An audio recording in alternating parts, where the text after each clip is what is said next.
रक्षा मंत्री राजनाथ सिंह का लखनऊ में ब्रह्मोस मिसाइल प्लांट का वर्चुअल उद्घाटन भारतीय रक्षा क्षेत्र के लिए एक महत्वपूर्ण कदम है।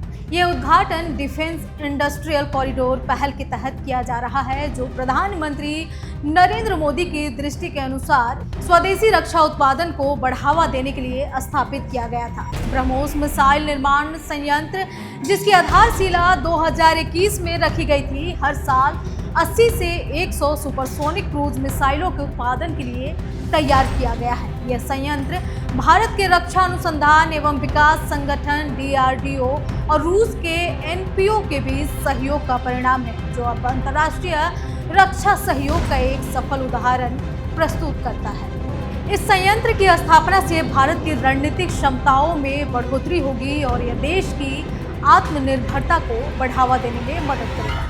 ब्रह्मोस मिसाइल की सटीकता और गति इसे भारतीय शस्त्रागार में एक महत्वपूर्ण हथियार बनाती है। इसके स्थानीय उत्पादन से आयात पर निर्भरता कम होगी और मेक इन इंडिया पहल को मजबूती मिलेगी। इस संयंत्र का उद्घाटन न केवल तकनीकी दृष्टि से महत्वपूर्ण है, बल्कि यह उत्तर प्रदेश और पूरे देश के लिए आर्थिक और रणनीतिक विकास का भी प्रतीक है। इससे रोजगार के नए अवसर पैदा होंगे और भारतीय रक्षा क्षेत्र में नवाचार को बढ़ावा मिलेगा।